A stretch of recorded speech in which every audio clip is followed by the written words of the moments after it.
안녕하세요. 오늘도 사연 살롱을 찾아주셔서 감사합니다. 올해 6학년 1반이 된 여성이에요. 학창시절 문학소녀였던 저는 한때 소설가가 되는 게 꿈이었어요. 책을 좋아해서 밤마다 아버지한테 전기세 나간다, 불 꺼라! 이 소리를 밥 먹듯 들으며 살았죠. 그랬던 제가 마지막으로 소설책을 잡아본 게 언젠지 기억도 안 날 정도로 생활에 찌들어 살게 된 건 남편을 떠나보낸 32 겨울부터였어요. 고등학교 수학 교사였던 남편은 제 고2 때 담임 선생님이기도 했어요. 교사가 되고 처음 부임한 학교가 제가 다니던 여고였고 저희 반이 남편이 처음 담임을 맡았던 반이었죠. 남편은 학생들한테 인기가 좋았어요. 젊고 잘생긴 데다 총각이었으니까요. 남편 책상에는 늘 편지와 선물들로 가득했고 그 중에는 제 것도 있었죠. 저 역시 남편을 짝사랑한 소녀 중 하나였거든요. 하지만 선생과 제자의 사랑은 금기였기에 마음을 드러낸 적은 없어요. 가슴에 품은 사랑이었죠. 그러다 남편을 이성으로 만나 사귀게 된 건 졸업하고 2년이 지나서였어요. 고등학교를 졸업하고 동사무소에서 일하던 저는 예비군 훈련 통지서 문제로 동사무소를 찾아온 남편과 재회를 하게 되었어요. 저를 먼저 알아본 건 남편이었어요. 선자, 양선자 맞지? 야, 이런 데서 다시 만나게 되네. 난 네가 책을 좋아해서 글 쓰는 일을 하지 않을까 했는데 여기 있었구나. 아무튼 반갑다. 남편은 오랜만에 만난 김에 맛있는 걸 사주겠다며 퇴근 후 보자고 했어요. 그래서 남편을 따라 중국집에 가서 짜장면과 탕수육을 먹게 되었죠. 짝사랑했던 남자 앞에서 짜장면을 먹으려니 여간 고역이 아니더라고요. 조심히 먹는다고 하는데도 짜장면 양념이 자꾸 입가에 묻는 바람에 신경이 쓰여서 입으로 들어가는지 코로 들어가는지 모르겠더라고요. 그런 내 마음도 모르고 남편은 어찌나 맛있게 먹던지 입가에 시꺼먼 양념이 잔뜩 묻었지 뭐예요. 꼭 아이처럼요. 학생 때는 어렵게만 보이던 남편은 교복을 벗고 밖에서 만나고 보니 그저 평범한 20대 후반 남자일 뿐이었어요. 그 모습을 보니 그 또한 좋더라고요. 그날 이후 남편은 퇴근 시간에 맞춰 종종 동사무소로 저를 찾아왔어요. 그럴 때마다 남편 손에는 자신이 대학 시절 읽었던 교양서적들과 현대문학 작품집 등이 들려 있었죠. 책을 좋아하는 저를 위해 어렵게 구해온 것들이었어요. 때때로 다이제스티브라는 잡지에 실린 글들을 복사해 오기도 했어요. 내 옆자리 국어 선생님이 보는 잡지인데 좋은 글귀들이 많더라고. 그래서 복사해 왔어. 시간 날 때 읽어보면 도움이 될 거야. 소설가가 되는 게 꿈이랬지? 글을 쓰려면 많은 경험도 필요하지만 좋은 글도 많이 읽어둬야 하거든. 지금은 비록 동사무소에서 일하고 있지만 혹시 아니? 신춘문예에 당선돼서 소설가로 변신할지? 그러니 현실에 안주하지 말고 꿈을 이루기 위해 작은 것부터 노력해봐. 내가 옆에서 도와줄 테니까. 남편의 그 말은 제 가슴에 큰 울림이 되었어요. 여자는 그저 남편 그늘에서 살림 잘하고 자식들 잘 키우면 그만이라던 제 아버지와는 전혀 달랐으니까요. 이런 남자라면 단칸방에서 평생을 살아도 행복하겠다는 생각이 들더군요. 하지만 시간이 지나도 관계는 진전이 없었어요. 그러다 연인도 사제지간도 아닌 어중간한 상태로 1년 정도 지나던 어느 날이었죠. 선을 보신다고요? 고향에서 부모님이 하도 닥달을 하셔서 그렇게 됐어. 남편의 말에 하늘이 무너지는 것 같았어요. 하지만 그렇다고 화를 낼 수도 없었죠. 당시만 해도 우리는 아무 사이도 아니었으니까요. 그래서 좋은 분 만나시길 바란다고 말하곤 급하게 자리에서 일어났죠. 그랬더니 진심이니? 이대로 내가 다른 여자 만나서 결혼해도 후회 안 하겠어? 정말 그래도 돼? 남편의 말에 그만 울컥했어요. 솔직히 내 마음을 전하고 사귀자고 해볼까? 아니야. 그랬다가 거절당하면 앞으로는 얼굴도 못 보게 될 거야. 그 짧은 시간에 수없이 갈등을 했고, 그러다 결국 결정을 내렸죠. 후회하고 살기보단 시련이 낫다고요. 당연히 안 괜찮죠. 그렇다고 제가 뭘 어쩌겠어요. 우리가 사귀는 사이도 아닌데. 나한테 질투할 권리가 있냐고요. 비겁해요. 모든 걸 나한테 떠넘기고. 어렵게 시작한 저의 고백은 급기야 남편에 대한 서운함으로 번졌어요. 그런 제 모습에 남편은 안도하더군요. 남편 입장에선 제자였던 제게 고백을 하는 게 쉽지 않았던 모양이에요. 그러던 와중에 부모님의 결혼 독촉이 거세지니 본인도 초조했던 거였죠. 그래서 일부러 제게 맞선을 본다는 얘기를 꺼낸 거였어요. 과정이야 어쨌든 그 일로 남편과 저는 본격적으로 사귀게 되었어요. 그리고 2년 정도 연애를 하다가 결혼을 하게 되었고요. 여고 동창들은 제가 자신들의 첫사랑과 결혼한다니 다들 놀라는 눈치였어요. 그건 동료 교사들도 마찬가지였죠. 제자가 하루아침에 동료 교사의 아내가 되었으니 왜 안 그렇겠어요?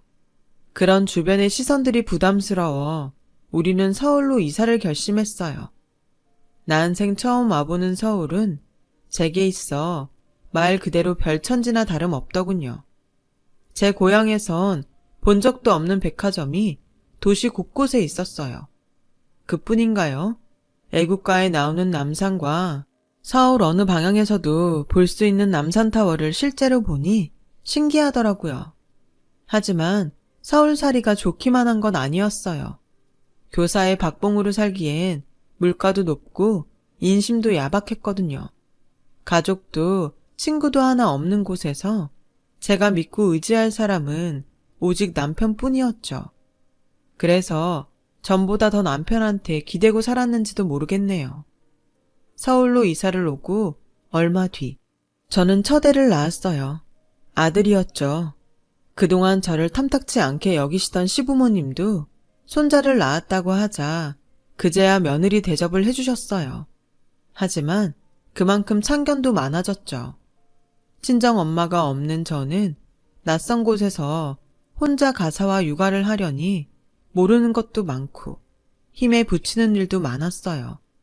주변에 물어볼 사람도 잠시 애를 봐줄 사람도 없었으니 더욱 그랬죠.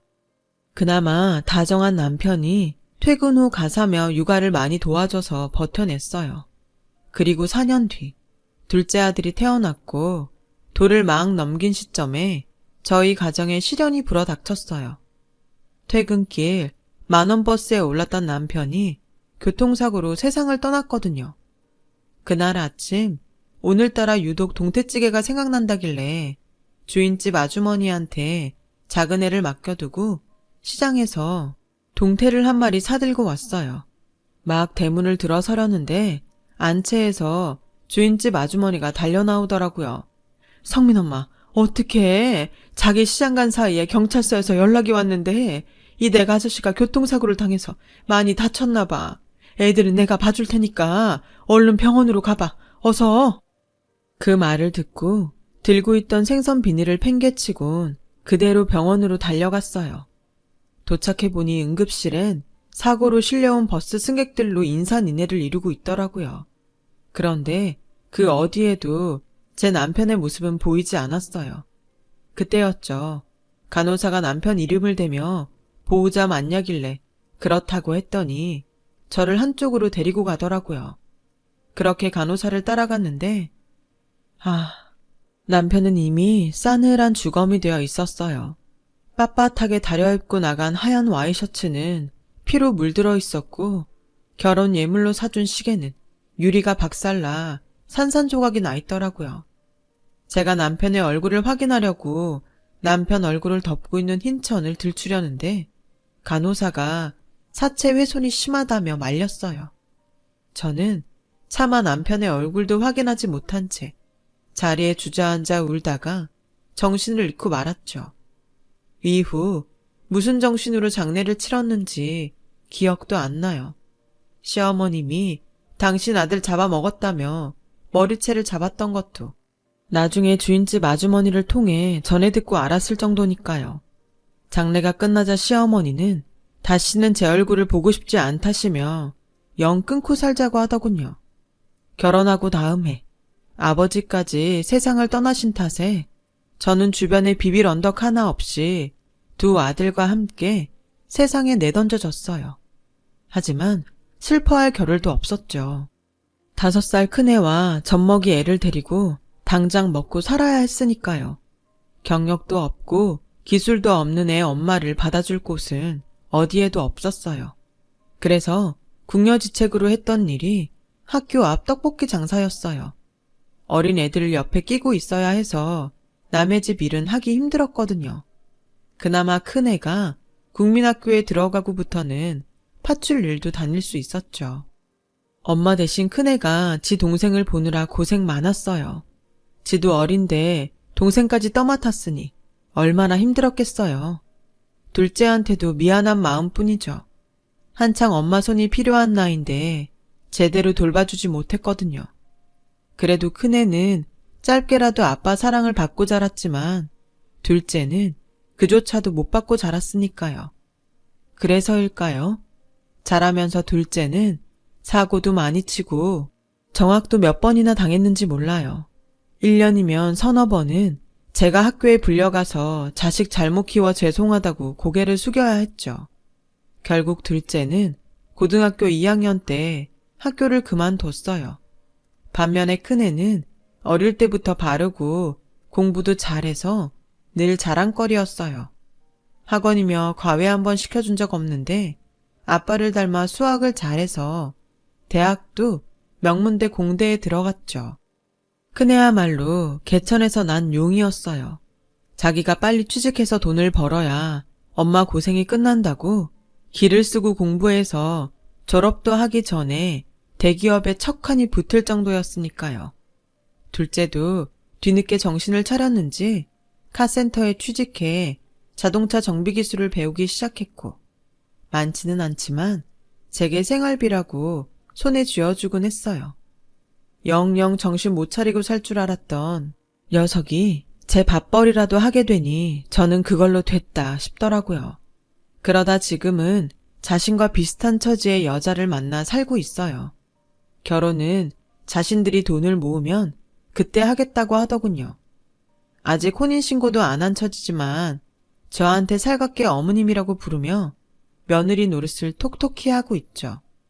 이렇게 아들 둘이 다 제 몫을 하고 살게 되니 이제 큰애만 제 짝을 찾아주면 부모된 도리는 다 하는 거다 생각하고 있답니다. 그래서 일도 줄이고 요즘엔 아는 형님 소개로 건물 청소 일을 다니고 있어요. 새벽 5시에 나가서 오후 3시까지 일을 하는데 중간에 점심시간이랑 쉬는 시간이 길어서 정작 일하는 시간은 6시간 정도에 불과해요. 건물주가 인심이 좋은지 월급도 인근에서 제일 높고 새 건물이라 일이 수월해서 다들 노리는 자리라더군요. 1층은 상가로 사용하고 2층부터 10층까지는 사무실과 오피스텔로 사용해서 청소도 쉬운 편이에요. 주 5일 근무에 월차 1번, 빨간 날은 다 쉬니 얼마나 좋은지 몰라요. 게다가 4대 보험까지 되고요. 지금까지 다니던 직장 중 최고였죠. 그런데 이 좋은 직장 때문에 아들과 갈등을 빚게 될 줄 누가 알았겠어요. 사건의 시작은 큰아들이 결혼할 여자가 생겼다며 집에 데려오기로 하고부터였어요. 맏며느리 드릴 생각에 신이 나서 전날부터 대접할 음식을 준비하고 집 안팎으로 청소까지 싹 해놓았죠. 상까지 차려놓고 애들을 기다리는데 그런데 오기로 한 시간이 지나도록 소식이 없지 뭐예요. 그래서 집 앞에 나가봤는데 글쎄 골목에서 큰애랑 웬 여자가 말다툼을 하고 있더라고요. 기가 막혀. 자기네 집이 어려운 건 알고 있었지만 이런 산동네 판잣집에 사는 줄은 정말 몰랐어. 더럽고 냄새나서 잠시도 이 동네에 있고 싶지 않아. 그냥 날 잡아서 밖에서 보면 안 돼? 이런 집에서 만든 음식 나 못 먹어. 아, 비위 약한 거 자기도 알잖아. 그럼 밥은 안 먹더라도 엄마한테 인사라도 드리고 나오자. 여기까지 왔는데 어떻게 그냥 돌아가? 음식 다 차려놓고 기다리고 계실 텐데. 그러니까 얼굴이라도 비추고 나오자. 내가 이렇게 부탁할게. 응? 우리 집 사는 꼴이 마음에 안 들어 집에도 안 들어오겠다는 애한테 두 손 싹싹 빌어가며 애걸을 하는 큰애를 보니 피가 거꾸로 솟았어요. 그러면서도 한편으론 이게 다 무능한 내 탓이란 생각이 들어서 가슴이 미어지더군요. 그래서 조용히 발길을 돌리려는데 느닷없이 둘째가 나타나선 지 형한테 달려들지 뭐해요. 이게 무슨 개소리야. 더러워서 우리 집 밥을 못 먹어? 형, 제정신이야? 어떻게 이런 여자를 집에 데려올 생각을 해? 엄마한테 미안하지도 않아? 혹시 이 여자한테 책 잡힌 거 있어? 그래서 이렇게 빌빌대는 거냐고. 그런 거 아니면 당장 헤어져. 나 이런 여자 형수로 못 모시니까. 어머, 이 사람이 자기 동생이야? 고등학교 잘려서 카센터에서 일한다는? 이보세요. 아무리 못 배웠어도 초면에 이러는 거 아니죠. 형수를 못 모셔요? 잘 됐네요. 나도 그쪽 시동생으로 받아들일 생각 없으니까. 성훈아, 그만해. 형수한테 그게 무슨 말버릇이야? 내가 이 사람 잘 달래서 들어갈 테니까 너 먼저 집에 들어가서 엄마한테 우리 좀 늦는다고 말씀드려. 어서. 싫어. 그런 거는 형이 직접 엄마한테 얘기해. 난 저 여자랑 한 집에서 밥 먹을 생각 전혀 없으니까 둘이 들어가든 말든 알아서 하라고. 둘째는 성질을 내며 돌아갔어요. 그제야 큰애는 예비 며느리와 차에 올라 둘이 한참 얘기를 나누더군요. 결국 그날 예비 며느리는 집에 오지 않았어요. 큰애는 새벽녘이 돼서야 술에 잔뜩 취해 들어왔더군요. 딱 봐도 여자가 잘 사는 집 딸 같던데 기울어지는 형편 탓에 그동안 큰애가 마음고생이 많았던 모양이에요.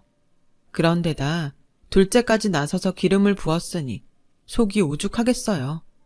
며느리감을 보고 서운한 마음이 들었던 것도 사실이지만 그보다는 내 새끼가 마음에 상처를 입지 않을까. 그게 더 걱정이 되더라고요. 다음 날 출근해 보니 다들 며느리감에 대해 한마디씩 물었어요. 전날 며느리감이 집에 온다고 직장에 얘기를 했던 탓이었죠. 차마 지난밤 일을 말할 수 없어서 예쁘고 착하다고 했더니 축하해 주는데 마음이 먹먹해지더군요. 그래서 얼른 자리를 피해 제가 맡고 있는 층으로 올라가는데 마음이 심란해서 일도 손에 안 잡히더라고요. 그래서 창가에 서서 한숨을 쉬고 있었는데 백발이 성한 남자가 다가와 말을 걸지 뭐해요. 아이고, 그래서야 땅이 꺼지겠습니까? 항상 밝은 얼굴로 다니시더니 오늘은 무슨 일로 그렇게 한숨을 쉬십니까? 저를 아세요? 남자는 건물을 오르내리며 저와 종종 마주쳤었다고 하더라고요. 혹시 무슨 일이 있냐고 묻길래 결혼 앞둔 아들 걱정에 그런다고 했더니 자기는 철없는 딸 때문에 걱정이라고 하더군요. 처음 본 사람이었지만 서로 자식 걱정을 하다 보니 참 많은 얘기를 나누게 되었어요. 그 남자는 일찍 아내와 사별하고 혼자 딸을 키우고 살았는데 돈 버느라 바빠 신경을 못 쓴 탓에 딸이 세상 물정도 모르고 철이 없다고 하더군요. 그런데 딸이 결혼을 하겠다고 남자를 데려온다는데 마음이 심란하다나요? 딱 제 심정 같더라고요. 그날 그렇게 대화를 나눈 뒤로 건물 복도에서 만날 때마다 우린 인사를 건네며 자식들 근황도 묻곤 했어요. 그렇게 몇 달이 지났을까요? 큰애가 상견례 날짜를 받아왔더라고요. 아직 제대로 며느리 인사도 못 받는 상황에 상견례라니 아니다 싶었어요. 그래서 상견례 전에 밖에서라도 한번 얼굴을 보자고 했더니 마지못해 그러자고 하더군요. 그래서 약속 당일 부랴부랴 일을 마치고 건물을 나서려는데 글쎄 예비 며느리가 아는 얼굴이랑 팔짱을 끼고 엘리베이터에서 나오지 뭡니까? 바로 일전의 백발 남자였어요. 그제야 철없는 딸이 있다는 말을 했던 게 떠오르더군요. 사돈 사무실이 있는 건물에 CM이가 청소부로 있다는 게 걸려서 나도 몰래 몸을 숨겼어요. 그런데 마침 건물로 들어오던 아들과 정면으로 마주쳤지 뭐예요. 그런데 그 순간 아들 녀석이 고개를 휙 돌리곤 절 외면하더라고요. 그리고는 예비 며느리랑 장인이 있는 쪽으로 달려갔어요. 장인한테 살갑게 인사를 하며 아들은 두 사람을 데리고 도망치듯 건물을 빠져나갔어요. 순간 온 몸이 굳어서 한 발자국도 움직이지 못하겠더군요. 자식이 외면할 정도로 그렇게 내가 창피한 존재인 건가 싶어서 눈물이 나더라고요. 그래서 로비에 놓인 의자에 앉아 눈물을 훔치고 있었는데 아들이 왔더라고요. 조금 전의 일을 사과하려나 보다 싶어 얼른 눈물을 닦아냈는데 글쎄, 엄마, 청소일 한다는 데가 여기야? 아, 정말 나한테 왜 이래? 설마 아버님하고 안면 있는 건 아니지? 말해봐. 서로 얼굴 아냐고. 큰애는 엄마한테 상처 준 것보다 처가에 창피하다는 게 먼저였어요. 그래, 아는 사이다. 자식들 얘기도 나눌 만큼 아주 잘 아는 사이야. 됐냐? 제 말에 아들은 세상을 다 잃은 것처럼 실망하는 표정이었어요. 그리고 오늘 식사 약속은 취소하자며 터덜터덜 돌아가더군요. 그리고 다음 날 아들이 점심시간에 제가 일하는 건물로 찾아왔어요. 사람들 눈을 피해 비상구 계단으로 저를 끌고 간 아들은 단단히 결심한 표정으로 그러더군요. 엄마, 화정이랑 얘기해봤는데 아무래도 이번 상견례는 안 하는 게 나을 것 같아. 아버님한테 엄마가 여기서 일하는 거 들키면 내 입장이 곤란하거든. 그리고 일단 여기 일 그만둬. 장인 건물에서 엄마가 청소부로 일하는 거 밝혀지면 곤란하니까 오늘 당장 그만둔다고 해. 알았지? 그러게 왜 이런 구질구질한 일을 하고 다니고 그래. 쪽팔리게.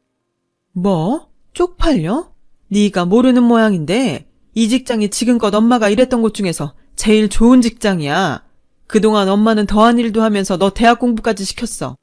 그런데 이제 와 이런 엄마가 쪽팔려?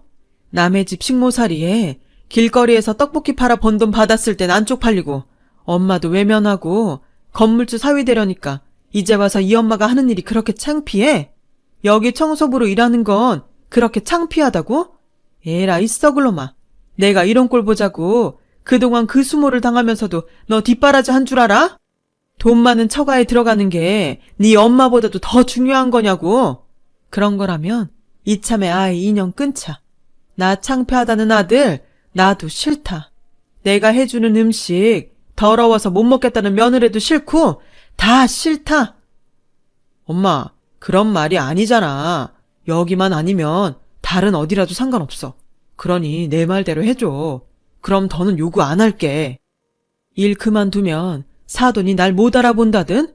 상견례는 안 한다 쳐도 결혼식은 어쩔 거야? 엄마 알아볼까봐 결혼식도 안 하고 넘어갈 거냐고? 그러자 큰애가 머뭇거리며 말했어요. 결혼식 꼭 와야겠어? 그냥 아프다고 둘러대고 불참하자. 아니면 그때 해외여행 보내줄게. 그깟 결혼식 성훈이 때 참석하면 되잖아. 결혼식이 뭐 대수인가? 그때였어요. 위층에서 발소리가 들리더니 사돈이 걸어 내려왔어요. 자네 그걸 말이라고 하는가? 내 딸년도 정신머리가 없지만 자네도 제정신은 아니구만. 자네 키우느라 손에 지문이 닳도록 일한 부모한테 그게 할 소린가? 명문대 나와 대기업에 다니면 뭐하나? 인성이 화장실 쓰레기통보다 더러운데 이 결혼 없던 걸로 하세. 아버님, 그게 무슨 말씀이세요? 전 단지 아버님이랑 엄마가 서로 불편하실까봐 마주치지 않는 게 좋을 것 같아서 그런 겁니다. 다른 뜻은 없었어요. 가난한 부모 창피해 결혼식도 오지 말라는 사람이 나중에 나 돈 떨어지면 나 몰랄 안 한다고 어떻게 보장하나. 난 자네 같은 달면 삼키고 쓰면 베는 인간은 내 집에 들이고 싶지 않아. 그리고 고용주로서 자네 어머님처럼 근면성실한 사람은 절대 내보낼 생각이 없네. 그러니 불편한 자네가 결혼을 포기하면 될 일이야. 더는 말하기 싫으니 그만 돌아가게. 그 말을 남기곤 건물 안으로 들어갔어요. 그러자 아들이 저를 잡고 장인 좀 설득해달라고 사정하더군요. 이 결혼 못하면 자긴 끝이라고요. 재력 있는 장인 덕에 회사에서 겨우 어깨에 힘주게 됐는데 이마저도 놓치면 자긴 인생 패배자로 살아야 된다고 말이죠. 그 모습을 보니 가만히 있을 수가 없었어요. 그래서 처음으로 아들 뺨을 쳤어요. 이놈아, 정신 차려. 이 인간이 인간 노릇을 못하는데 남의 돈으로 처바른다고 뭐가 달라져? 인생의 패배자? 지금 네 모습이 바로 인생의 패배자 모습이다. 돈 앞에서 부모도 버리고 자존심도 버리고 오로지 허세와 탐욕으로만 들들 끓는 네가 바로 인생의 패배자야. 난 그런 놈한테는 더는 먹이고 입히며 부모 노릇할 생각 없다. 그러니 잘난 너 혼자 잘 먹고 잘 살아. 다시는 내 집에 발들일 생각 말고 내 말 알아듣겠어? 그제야 큰애는 자기가 잘못했다며 두 손 싹싹 빌었지만 그걸로 화가 풀리지는 않았어요. 믿었던 아들한테 배신감이 너무 컸으니까요. 언제까지고 내 배 아파 낳은 자식과 등지고 살 수는 없겠지만 그래도 큰애가 인간다운 인간이 될 때까지는 부모 노릇을 파업할 생각입니다. 그래야 나중에 하늘에 가서도 남편한테 덜 미안할 것 같거든요. 지금까지 제 사연을 들어주셔서 감사합니다. 여러분은 부디 자식과 그런 일 없이 행복한 가정 꾸리시길 바랍니다. 여러분, 사연 댓글에 응원과 현명한 조언 부탁드려요. 좋아요와 구독은 저에게 큰 힘이 됩니다. 오늘도 좋은 일 가득하세요.